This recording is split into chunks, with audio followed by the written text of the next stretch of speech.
Oi pessoinhas, sejam bem-vindos a mais um vídeo aqui eu com você comigo. Vídeo de hoje sobre história e como já puderam ver aí no título, hoje a história é sobre Paula Fernandes. Hoje nós vamos falar um pouco da história da cantora que já venceu Grammys latinos, vendeu mais de 6 milhões de discos, que já passou por 4 continentes do nosso planeta e foi a personalidade mais pesquisada na internet no ano de 2011. O que será que tem de especial nessa cantora para ela ter se consagrado tanto assim? É claro que hoje vamos falar de Paula Fernandes. Se o coração viajar, vai chegar. Muitas vezes a gente acaba tendo uma memória curta das coisas e esquecendo detalhes importantes que contam toda uma história. Quando isso acontece, muitas vezes podemos lembrar de um artista quando ouve o nome dele pelas polêmicas, lembrar de momentos recentes, controvérsias ou até falar que a carreira tá mais amena hoje perto do que já foi um dia. Mas nada é capaz de apagar toda a beleza que uma história contém. Como foi que você conheceu Paula Fernandes? Foi naquele DVD de sucesso estrondoso lá em 2011? Foi ouvindo algum tema de novela, em alguma novela de alguma emissora? Foi num programa de TV fazendo homenagem pra ela? Foi quando ela cantou com o rei Roberto Carlos? A verdade é que a história da Paula Fernandes começa muito, mas muito antes de tudo isso. Paula Fernandes de Souza nasceu no dia 28 de agosto de 1984. A cidade dela, Sete Lagoas, em Minas Gerais. Ainda bem criancinha, ela vivia num sítio com o irmão, com a mãe e com o pai. Lá nesse sítio, eles produziam coisas que eles vendiam no comércio ali da cidade, aos arredores do sítio. Coisas do tipo leite, queijo, verdura, fruta, rapadura. Esse sítio ficava ali nas redondezas da Serra do Cipó, um pouco distante ali de Sete Lagoas, de onde ela tinha saído desde que nasceu, bem novinha. Quando chegou a fase de estudar, aquela idade que o menino tem que ir pra escola, a família teve que voltar pra Sete Lagoas. E como ela tava ali mais ou menos já com quase 7 anos, por aí, já tava passando da hora dela entrar na escola. E foi aos 8 anos de idade que a pequenucha Paulinha aprendeu a sua primeira música, na rua, ouvindo por aí. Chegou em casa, falou pra mãe: eu quero cantar uma música pra senhora, eu aprendi uma música. A mãe dela, tipo, aquela coisa de criança, né? Tá, daqui a pouco, depois.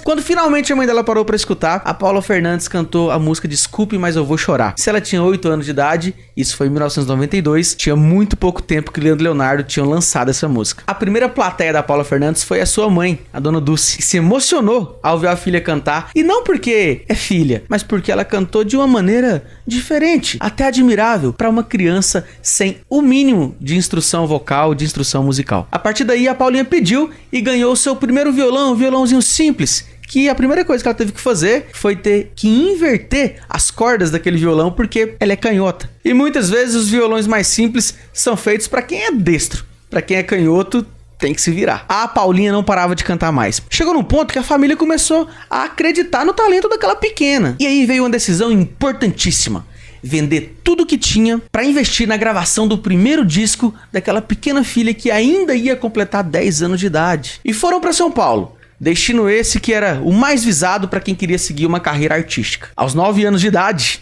a Paula Fernandes estava gravando o seu primeiro disco, lançado em 1993. Se tem algum rodeio, está pra mim. Oh, sou assim, montando todo duro, pensando é mais seguro. Nesse primeiro disco a gente consegue observar tranquilamente que era uma menininha ainda, que tinha muito a aprender, muito a evoluir. Afinal, era muito jovem, com a voz ali pouco firme nas notas, porém uma vontade de vencer que passava na emoção de cada interpretação dela. Fala a verdade pra mim nos comentários. Quantos de vocês sabiam que a Paula Fernandes tinha gravado um disco ainda criança, lá em 93? Deixa aí nos comentários, deixa eu ver isso aí. Paulinha só gravaria um novo disco 2 anos depois, que seria lançado em 1995. Mas nesse meio tempo, ela arrumou um trabalho que a ajudaria muito nesse meio artístico. Ela foi contratada por uma companhia de rodeios que permitia que ela se apresentasse em vários espetáculos por todo o Brasil, mesmo tão jovem, mas claro, com os pais viajando junto. Às vezes os pais, às vezes o pai, às vezes só a mãe. Enquanto a mãe ficava ali na bilheteria, a Paulinha tava ali se apresentando, fazendo aberturas. Foi nessa época que a Paula Fernandes começou a se apresentar como Ana Raio. Sabia disso também? Alguém deve ter pensado que o nome Ana Raio era melhor do que Paula Fernandes ali para aquela época. Ainda mais com o sucesso daquela novela, né? Ana Raio e Zé Trovão. E é bem nesse período que ela grava o seu segundo disco, intitulado Voarei. E é absolutamente impressionante como nesse disco a gente reconhece a Paula Fernandes. Voarei, voarei, todas as vezes que você quiser, entre os prazeres que você me der. É só chamar, meu amor, chama que eu vou pra gente voar. Voarei, voarei. É difícil acreditar que apenas 2 anos separam aquele disco da Ana Raio com aquele primeiro da Paula Fernandes lá em 93. Só 2 anos separam duas vozes completamente diferentes. Uma voz bem mais encorpada da Paula Fernandes, adolescente. Aliás, Paula Fernandes não, nesse momento, Ana Raio. E como Ana Raio, ela se apresentou em diversos lugares, como rádios, várias apresentações, TVs regionais. Voarei, voarei, todas as vezes que você quiser, entre os prazeres que você me der. É só chamar, meu amor. Apesar de todo mundo perceber que ela era uma jovem promissora ali naquele cenário musical, nada de muito grandioso acontecia na vida da Ana Raio. Nesse período, entre ela ter gravado o disco de 95, o Voarei, e até ela fazer mais ou menos seus 18 anos, não aconteceu nada demais. E assim sendo, seus 18 anos chegaram no ano de 2002. E aqui uma parte muito triste da história, porque juntamente com os 18 anos, chegou o resultado de um trabalho árduo desde muito cedo. O resultado da privação da infância, deixando de ter infância em busca do seu sonho. E o resultado de uma vida bem atípica para uma criança, para uma adolescente. O resultado?